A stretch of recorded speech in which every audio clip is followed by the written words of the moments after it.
తెలుగు ఇండస్ట్రీలో ప్రభాస్ గోపీచంద్ మంచి స్నేహితులన్న సంగతి తెలిసిందే కదా. వీరిద్దరూ వర్షం సినిమాలో కలిసి నటించారు.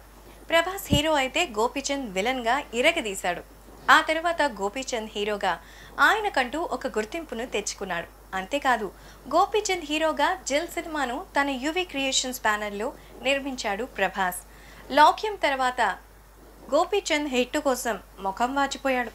తాజాగా గోపీచంద్ హీరోగా నటించిన చాణక్య సినిమా బాక్స్ ఆఫీస్ దగ్గర డిజాస్టర్గా నిలిచింది.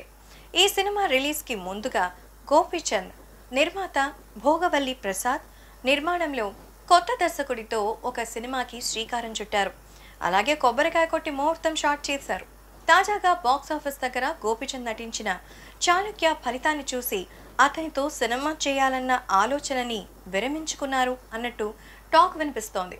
ప్రస్తుతం గోపీచంద్ చేతిలో సంపత్ నంది సినిమా మాత్రమే ఉంది. దాని పరిస్థితి ఏంటి అనేది చూడాలి. ప్రస్తుతం గోపీచంద్ కూడా ఏ సినిమా చేయాలి, ఏ సినిమా చేయకూడదనేటువంటి ఆలోచనలో ఉన్నట్టుగా సమాచారం. మరోవైపు ప్రభాస్ తన స్నేహితుడు గోపీచంద్ కెరియర్ని గాడిలో పెట్టడానికి ప్రయత్నాలు చేస్తున్నట్టు తెలుస్తోంది. ఇద్దరు ముగ్గురు బడా దర్శకులతో కథలను రెడీ చేయిస్తున్నట్టుగా సమాచారం. ఈ రకంగా ఫ్లాపుల్లో ఉన్న గోపీచంద్కు ప్రభాస్ అండగా నిలబడుతూ స్నేహధర్మాన్ని పాటించే పనిలో ఉన్నట్టుగా తెలుస్తోంది.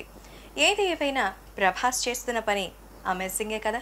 ఎందుకంటే తన కెరియర్కి పోటీగా ఉంటాడని తెలిసినా తనని తన స్నేహపూర్వకంగా ఆహ్వానించాలని, తన స్నేహితుడు పడుతున్న ఇబ్బందిని అధిగమించాలని కోరుకుంటున్నారు.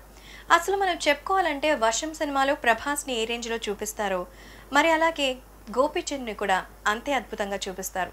సో ఇద్దరిది ఈక్వల్ క్యారెక్టర్స్లా ఉంటాయి. మరి ఇలాంటి సమయంలో తన మిత్రుడైన గోపీచంద్ కెరియర్ మరీ ఇంత దారుణంగా ఫ్లాపుల వైపు వెళుతోంది కనుక సెలెక్ట్ చేసుకునే కథలను, దర్శకులను పగడ్బందీగా ఉంచుకోవాలని ప్రభాస్ గోపికి సలహా ఇచ్చారు. మరి వాళ్ళ స్నేహానికి గుర్తుగా తన ప్రొడక్షన్లోనే మరో సినిమాని తీయడానికి కూడా సిద్ధంగా ఉన్న దర్శకుల కోసం ఇప్పుడు ప్రభాస్ కూడా గోపీచంద్ కోసం అన్వేషిస్తున్నట్టు తెలుస్తోంది.